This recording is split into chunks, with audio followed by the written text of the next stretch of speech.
ठीक है, अपरिमेय संख्या सिद्ध करना। ठीक है, इसके लिए हमें एक परिमेय पढ़ना पड़ेगा। ठीक है, जिससे वो हमारा क्या करेगा, सहायता करेगा आने वाले क्वेश्चन में। ठीक है, परिमेय ये है कि मान लीजिए p एक अभाज्य संख्या है। ठीक है, p कोई क्या है, अभाज्य संख्या है। यदि p a स्क्वायर को विभाजित करता है, ठीक है, मान लीजिए ऐसे कोई नंबर a स्क्वायर है, उसको p क्या कर दे, विभाजित कर दे। ठीक है ना, तो जो p होता है वो a को भी विभाजित करता है। आपको ये क्लियर हो गया। यही परिमेय का यूज हम लोग इस वाले क्वेश्चन को सॉल्व करने के लिए करेंगे। तो देखिए क्वेश्चन क्या है। क्वेश्चन कह रहा है सिद्ध कीजिए कि करड़ी में 3 क्या है, एक अपरिमेय संख्या है। तो हम जस्ट इसका क्या करते हैं, अपोजिट मानते हैं। हम मानते हैं कि माना करड़ी में 3 एक क्या है, परिमेय संख्या है। तब जब करड़ी में 3 एक परिमेय संख्या है तो आपको पता है कि परिमेय जो संख्या होते हैं वो p बाई क्यू के रूप में होते हैं, और q जो होता है वो बराबर नहीं होता है 0 का। तथा एक और शर्त है, जो p बाई क्यू होते हैं वह सह अभाज्य होने चाहिए। सह अभाज्य का मतलब क्या होता है कि उनका जो HCF होना चाहिए, HCF क्या होना चाहिए, 1। ठीक है, मतलब एक के अलावा उसका और कोई गुणनखंड या फिर मतलब किसी और कोई संख्या से विभाजित ना हो, एक के अलावा किसी और संख्या से विभाजित ना हो। इस बात को ध्यान दीजिएगा, आगे चल के ये यूज आएगा। ठीक है ना, इस कॉन्सेप्ट का। तो देखिए कह रहा करड़ी में 3 जो है बराबर p बटे क्यू, हमको पहले से ही पता है जो परिमेय संख्या होता है p बटे क्यू के रूप में होता है। ठीक है, इसलिए कहा हमने, जब हमने मान लिया है कि करड़ी में 3 एक परिमेय संख्या है तो इस प्रकार करड़ी में 3 जो होगा वो p बटे क्यू के रूप में होगा। सही बात है। तो करड़ी में 3 बराबर p बटे क्यू, जहां p व q क्या है, सह अभाज्य संख्याएं हैं। ठीक है, और q बराबर 0 नहीं होगा। ठीक है, अब क्या करेंगे, दोनों पक्षों का वर्ग करने पे, जब दोनों पक्षों का वर्ग करेंगे हम लोग को, ठीक है, तो क्या होगा, यहाँ पे करड़ी में 3 था, करड़ी में 3 का वर्ग बराबर p बटे q का वर्ग। ठीक है, तो करड़ी में 3 का वर्ग क्या होता है, 3। किसी भी करड़ी वाले संख्या का वर्ग बेटा क्या करता है, करड़ी को हटा देता है, बराबर p स्क्वायर बटे q स्क्वायर। ठीक है, तो ये हमारा रिजल्ट आया। अब हम क्या किए भैया, जो हमारे q स्क्वायर थे वो डिवाइड में था, इसको इधर भेज दिए, मल्टीप्लाई में चला गया। ठीक है, तो क्या हो जाएगा, p स्क्वायर बराबर 3q स्क्वायर। ये हमारा समीकरण 1 हो गया। अच्छा आगे देखिए क्या लिखा है, यह समीकरण यह दर्शाता है कि इस समीकरण से हमें यह पता चल रहा है, अगर देखो यहाँ 3 का गुणा है तो यहाँ आएगा 3 का क्या हो जाएगा, भाग हो जाएगा। इससे हमें यह पता चलता है कि जो p स्क्वायर है वो क्या है, 3 से विभाज्य है। विभाज्य है कि नहीं है, विभाज्य है भैया। अतः p 3 से भी विभाज्य हो गया। यही तो हमारा परिमेय था। जैसे कोई संख्या a स्क्वायर है, ठीक है, जैसे कोई संख्या हमारा a स्क्वायर है, अगर वो p से विभाज्य है तो a भी p से विभाज्य होगा। वर्ग वाला संख्या अगर विभाजित है p से, तो इसका जो बिना वर्ग का संख्या होगा वो भी p से विभाजित होगा। तो वही चीज यहाँ पे भी हुआ है। यहाँ पे p स्क्वायर इस वाले 3 से विभाज्य है ना, क्योंकि यहाँ पे 3 गुणा है, नीचे लाएंगे भाग हो जाएगा। ठीक है, तो यहाँ पे क्या होगा भैया, जब p स्क्वायर 3 से विभाज्य है तो p 3 से भी विभाज्य होगा। ठीक है, आगे देखिए, माना p बराबर 3k। ठीक है, p बराबर 3k हम लोग मान लेंगे। p बराबर क्या मान लेंगे, 3k।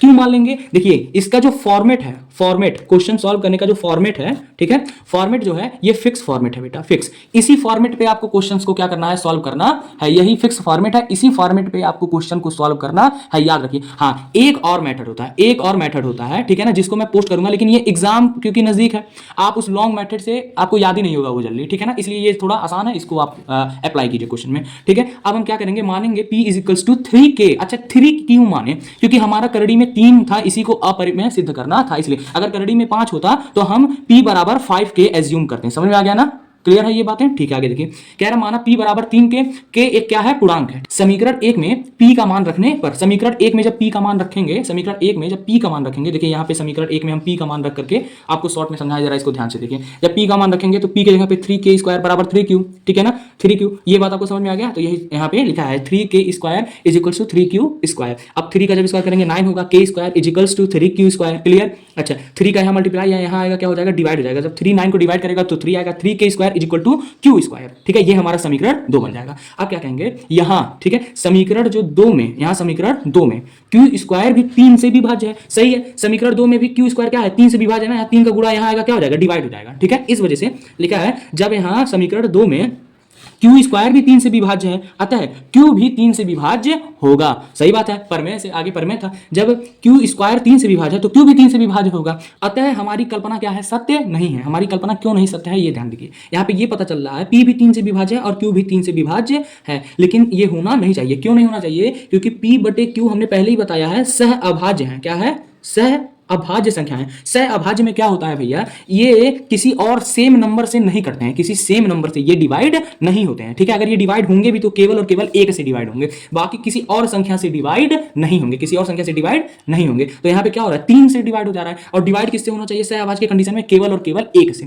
तो इसी प्रकार हमें ये पता चल जा रहा है कि अतः हमारी कल्पना क्या है, सत्य नहीं है। इस प्रकार करड़ी में 3 एक अपरिमेय संख्या है। आई होप आपको ये वीडियो अच्छे से समझ में आ गया होगा। ये क्वेश्चन थोड़ा सा टफ है, क्यों, क्योंकि इसके ऊपर एक फॉर्मेट फिक्स करना होता है, ठीक है ना। ये हमारा फॉर्मेट है। एक बार और इस क्वेश्चन को आप देख लीजिए, ठीक है ना। यहाँ पे था हम लोग करड़ी में 3 को एक परिमेय संख्या माने, तब परिमेय संख्या है तो वो p/q के रूप में होगा, इसलिए करड़ी में 3 को हम लोग p/q के रूप में लिखें, फिर दोनों पक्षों का वर्ग किए भैया, तो ये जो q स्क्वायर है इसको हम डिवाइड में था, ये मल्टीप्लाई में इधर आ गया। यहाँ पे समीकरण 1 बनाती है। समीकरण 1 से हमें ये पता चल रहा है कि p स्क्वायर जो है वो 3 से विभाज्य है, अतः p भी 3 से विभाज्य हो गया। फिर क्या करते हैं, मानते हैं p बराबर 3 के, ठीक है। हम लोग p बराबर 3 के मानते हैं। 3 क्यों माने हैं, क्योंकि वहां पे करड़ी में 3 था, अगर करड़ी में 7 होता तो यहाँ पे 7 के मानते हैं, ठीक है। अब जो समीकरण 1 था उसमें हम p का मान रखेंगे, समीकरण 1 में p का मान रखेंगे तो हमें ये पता चल रहा है कि समीकरण 2 में भी क्या हो रहा है, q स्क्वायर 3 से विभाज्य हो जा रहा है, ठीक है। अतः q भी 3 से विभाज्य हो गया। तो इस प्रकार हमारी कल्पना जो है वो सत्य नहीं है, क्योंकि जो p व q है वो दोनों किससे विभाज्य हो जा रहे हैं, 3 से विभाज्य हो जा रहे हैं। समझ आया, जो p व q है वो 3 से क्या हो जा रहे हैं, विभाज्य हो जा रहे हैं, जो कि नहीं होना चाहिए। वो केवल 1 से विभाज्य होने चाहिए। समझ आया ना।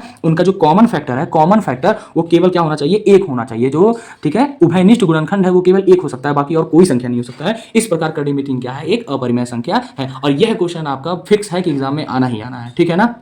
के बाद एक और क्वेश्चन है जो हमारे एग्जाम में आता ही आता है, एकदम फिक्स है। एक सिंगल करड़ी को 3 में या फिर करड़ी में 7 करड़ी का कोई एक नंबर, और एक आएगा जो करड़ी के नंबर के साथ साथ कोई ना कोई जुड़ा घटा ये सब आपको मिलेगा, ठीक है। ये क्वेश्चन जो होते हैं वो क्या होते हैं, फिक्स होते हैं, जो आपके एग्जाम में आने ही आने हैं, ठीक है। ये क्वेश्चन तो सबसे ईजी है, देखने में बड़ा है लेकिन सबसे ईजी है। सबसे पहले क्या करो, माना इसका उल्टा करो। आप परिमेय सिद्ध करने के लिए कह रहा है तो इसको मान लो कि ये परिमेय संख्या है। माना 3 + 2 करड़ी में 5 एक क्या है, एक परिमेय संख्या है, परिमेय संख्या है। जब ये परिमेय संख्या है भैया तो ये क्या होगा, तो 3 + 2 करड़ी में 5 जो होगा वो बराबर होगा p/q के। और क्या होगा यहाँ पर, जहां क्या होगा भैया, ठीक है, जहां q बराबर 0 नहीं होगा तथा p व q क्या होंगे, p व q सह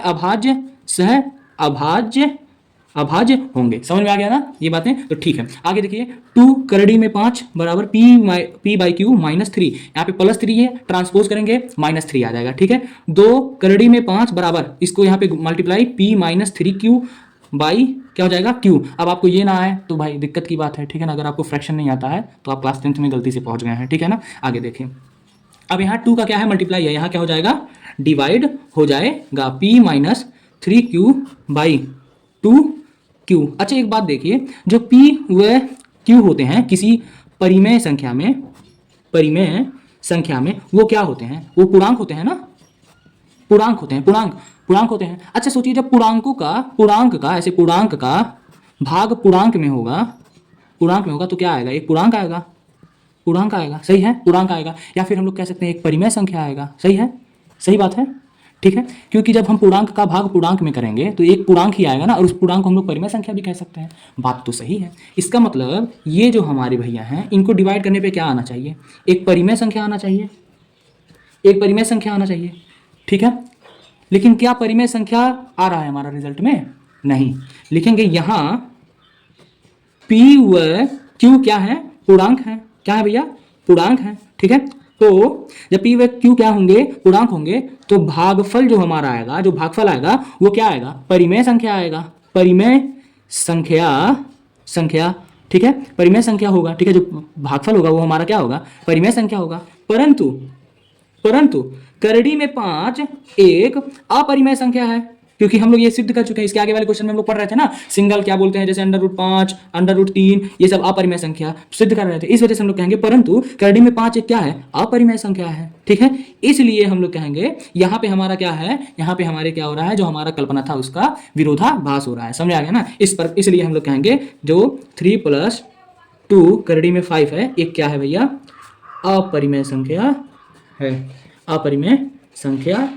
है, ठीक है। क्योंकि ये अपरिमेय संख्या है, जब अपरिमेय संख्या के बराबर में अपरिमेय संख्या ही होगा, ठीक है ना। तो आई होप कि आपको ये क्वेश्चन भी समझ में आया होगा। ये क्वेश्चन थोड़ा सा इजी होता है, ठीक है ना।